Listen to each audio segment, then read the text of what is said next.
खबर है सुल्तानपुर जिले के इसौली ग्राम में बना शुद्धू शाह मोहम्मद शाह मज़ार लगभग 80 वर्ष पुरानी है। शुद्धू शाह सत्थिन जिला अमेठी के रहने वाले थे। उनके दोस्त मुगल बादशाह बहादुर शाह जफर के बेटे लतीफ शाह से दोस्ती हुई। लतीफ शाह सत्थिन मज़ार पर रहते थे। उन्होंने उन्हें आदेश दिया कि उस स्थान पर जाओ जिसकी तलाश में शुद्धू शाह इसौली कोड़ पर पहुंचे और जो जंगलों से घिरा हुआ था वहां उन्होंने अपना ठिकाना बनाया। आपको बता दें कि शुद्धू शाह 1901 से 1945 तक यहाँ रहकर अपनी साधना की, लोगों के बीच में प्रसिद्ध हुए और 92 साल की आयु में पर्दासीन हुए। यहाँ के सेवादार शरीफ नवाज ने बताया कि बाबा के अनेकों किस्से हैं। 12 वफात में 3 दिन के लिए मेला लगता है, जिससे पहले दिन कव्वाली का प्रोग्राम और दूसरे दिन लंगर होता है, जिसमें हजारों की संख्या में लोग, यतीम, गरीब सभी लोगों को खाना खिलाया जाता है। दूर दूर से लोग आते हैं और बाबा से अपनी दुआएं ले जाते हैं। ब्यूरो रिपोर्ट राज 24 न्यूज से ओम प्रकाश शर्मा, इसौली, सुल्तानपुर, उत्तर प्रदेश।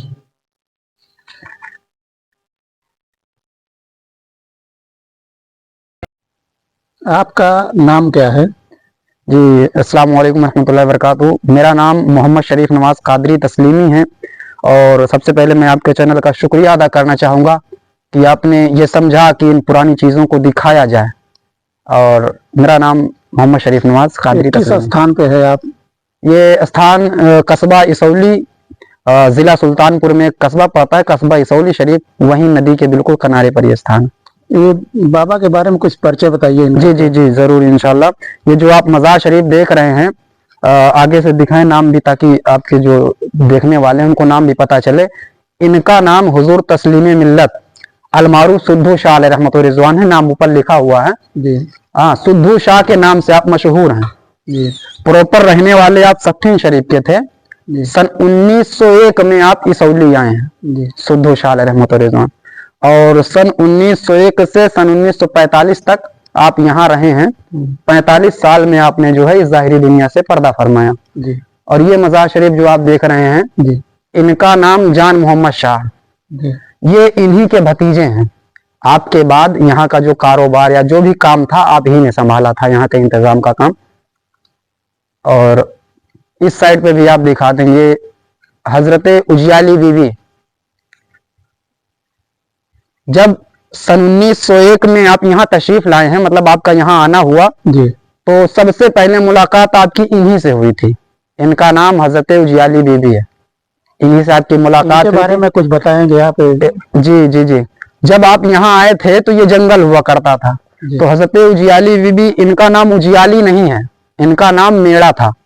तो बच्चे आपको बहुत ज्यादा परेशान किया करते थे, तो परेशान ना होने की वजह से आप भी इसी जंगल में आया करती थी।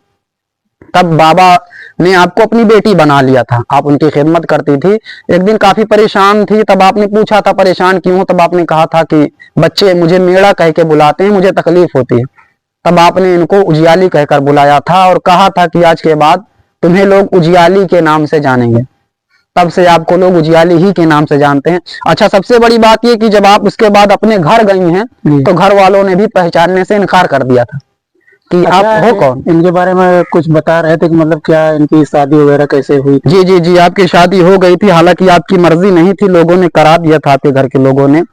तब जब आप अपने ससुराल गई थी तो वहाँ कोटिया ग्राम से, तो वही जी, वहीं आपकी शादी हुई। तो लोगों ने आपको, मतलब मर्जी नहीं थी आपकी, तो आप वहाँ काफी ज्यादा परेशान हुई थी कि मैं नहीं रहूंगी यहाँ, मैं जाऊंगी तो वहीं जाऊंगी, तो मतलब अपने बाबा के पास वहीं रहूंगी। तब लोगों ने आपको ताले में बंद कर दिया था, लेकिन ताला बंद का बंद था, आप वैसे ही बाहर चली आई थी।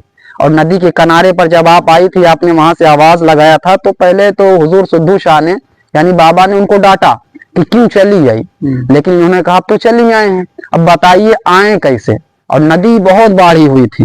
अच्छा। आपने फरमाया कि ठीक है, जब आ गई हो तो चली ही आओ और बिस्मिल्लाह करके मेरा नाम लेकर पानी में कदम रख दो, नदी पार हो जाओगी।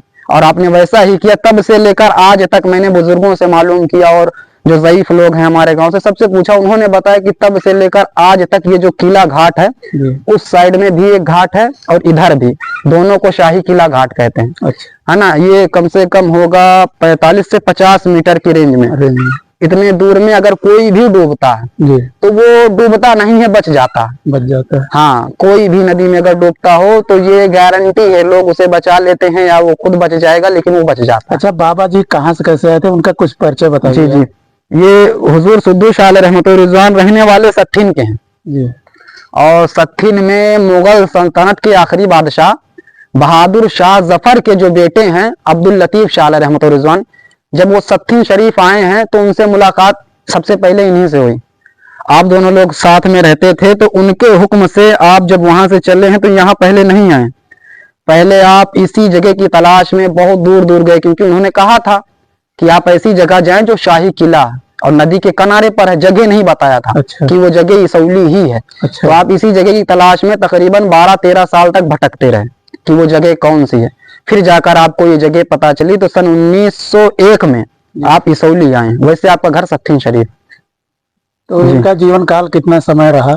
ये 45 साल तक तो आपने यहाँ कयाम किया। टोटल 92 साल, तकरीबन 92 साल की उम्र में आपने पर्दा किया। 92 साल की उम्र में। जी। इनकी कुछ जैसे मतलब लोगों को मान्यताएं हो कि जी, यहाँ बताइए। जी, अल्हम्दुलिल्लाह। यहाँ आप जो है कभी आए जुमेरात के दिन या उर्स के मौके पर, तब आपको पता चलेगा कि यहाँ पर हिंदू मुस्लिम एकता का प्रतीक ये माना जाता है। शुरू से ही जब आप यहाँ आए तो, और बेशुमार लोग आपसे अकीदत, आज भी हमारे गांव के तमाम तर जो हमारे हिंदू भाई हैं अतराफ के हैं, वो आते जाते रहते हैं। यहाँ तक कि आप ये न्यूज चैनल फिर ज्यादा बड़ी वीडियो हो जाएगी, नहीं आपको बताता कोई बात नहीं, वीडियो होने दीजिए। कल्लू बकरा जो मजार शरीफ है, वो भी मतलब एक मजार है, वो भी एक हमारे गालिबन ठाकुर थे, उन्होंने आपको दिया था, तब आप हयात में थे। और आपकी बेशुमार करामतें हैं। जैसे शुरू में जब आप यहाँ पर आए, लोगों ने आपको पत्थर तक मारा, लोगों ने जाना कि आप पागल हैं, दीवाने हैं, हर तरह से आपको सताया, परेशान किया, लेकिन आपने किसी को कुछ कहा नहीं, है ना। फिर धीरे धीरे आप यहाँ रहने लगे, आपके बारगाह से लोग शिफायाब होने लगे। मतलब कोई बीमार है, परेशान हाल है, कैसा भी है, आपके पास आता था तो आप उसे ठीक कर दिया करते थे। आपकी एक करामत एक सबसे बड़ी ये है कि नदी जो ये दिख रही है आपको, हजरत मड़ारी शाह, इनका नाम आपने सुना होगा। हाँ। मड़ारी शाह ये इनके भाइयों में से हैं, भाई कहा करते थे। वो एक मर्तबा यहाँ आए थे, आप दोनों लोग आपस में बात कर रहे थे। बात करते करते बात यहाँ तक पहुंच गई कि आपसे लोग मुलाकात करने वाले बार बार आ जाएं, तो बात के दरमियान डिस्टर्ब होता था। उन्होंने कहा आप ऐसा करें, यही नदी पे फूंक डाल दे, दम कर दें, और ये लोग यहीं से पानी लेकर चले जाएं और परेशान ना करें आपको। आपने कहा ठीक है, मैं कर देता हूं, लेकिन उसके बाद तुम ही संभालना। अच्छा, वैसा ही हुआ। उन्होंने फूंक डालने के लिए कहा था, आप यहीं आके खड़े हुए, नदी में जब फूंक डाला तो नदी में आग लग गई। तब हजरत मड़ारी शाह ने उस नदी की आग को बुझाया था। तो इनकी बेशुमार करामतें हैं इनकी। और कोई एक आध जो किस्से हों उनके बताइए आप। जी, बहुत सारे। जैसे हजरत जान मोहम्मद शाह रहमतुल्लाह रिजवान है, अभी आपको पर्दा किए हुए तकरीबन 20 से 22 साल हुए होंगे। जान मोहम्मद शाह रहमतुल्लाह रिजवान थे, तो हमारे गांव के लोग आपको अक्सर आजमाया करते थे कि वाकई अगर ये मतलब हैं, ऐसे अल्लाह के वली हैं, नेक बंदे हैं, तो इनको अल्लाह ने कुछ ना कुछ तो दिया ही होगा। तो आपको आजमाते थे, आपसे सवाल तरह तरह के करते थे। कभी आप कहते थे कि किसी को कुछ खाना है मांग लो, तो लोग बगैर मौसम की चीजें मांगा करते थे आपसे कि ये चीज ला कर दे दो, सिर्फ आपको आजमाने के लिए कि इनके अंदर कोई बात है कि नहीं है। और आप से जो जो चीजें मांगता था, आप कहते थे जाओ वहां रखा है कमरे में, उठा लो, और वो चीजें उनको मिल भी जाया करती थी कमरे से, जो भी चीजें मांगते थे। और ये कमरा आप दिखा दें, ये कमरा आपने अपने हाथों से ही बनाया था। जब सन 1901 में आप यहाँ आए थे, और ये कमरा आप दिखा दें, ये कमरा आपने अपने हाथों से ही बनाया था। जब सन 1901 में आप यहाँ आए थे, लोग आपको पत्थर से मारते थे, तो उस पत्थर को आप ऐसे ही जो है नहीं जाने देते थे, उसको इकट्ठा करते थे। इकट्ठा करने के बाद आपने इस कमरे को बनाया था। अच्छा। और हाँ, इसमें आपकी पलंग और आपका आसा मतलब छड़ी जो लेकर आप चलते थे, और आपका कपड़ा वगैरह, टोपी वगैरह, सारी चीजें आपकी इसी कमरे में रखी हुई है। खिड़की की तरफ से अगर दिखे तो आप दिखा भी सकते हैं। ये इधर से लाइट वगैरह जल रही है, तो ये सारी पुरानी चीजें आपकी यहीं रखी हुई हैं।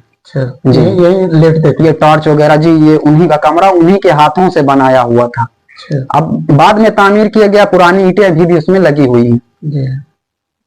सारी हाँ, रबीउल अव्वल शरीफ की। ये भी दिखा दें, इसमें आपका जो है शजरा, इसमें फारसी में लिखा हुआ।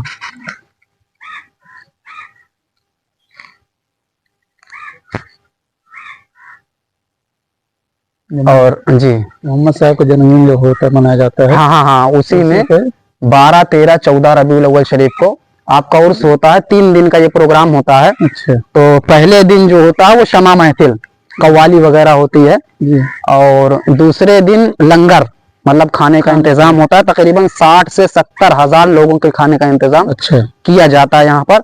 और तीसरे दिन जलसे का प्रोग्राम होता है, जिसमें जैसे आप लोग मतलब कि क्या पीढ़ी दर पीढ़ी है कई, जी जी जी, पीढ़ी दर पीढ़ी सब जो मतलब है, इनकी सेवा करते हाँ हैं हाँ, आप सब लोग? पीढ़ी दर पीढ़ी। तो मतलब कितनी पीढ़ियां आपकी लगभग बीती हैं? ये हमारी अगर आप हमें लें तो हम चौथी पीढ़ी में, अच्छा, वाले साहब तीसरी पीढ़ी, और हुजूर जान मोहम्मद शाह अभी आपको बताया वो दूसरी पीढ़ी से। अच्छा जी। और ये वही कल्लू बकरे की मज़ार है। अच्छा, इनकी भी बेशुमार करामतें हैं। जी इनको आपको बाबा जी से बहुत लगाव था, बहुत ज्यादा लगाव था। जी।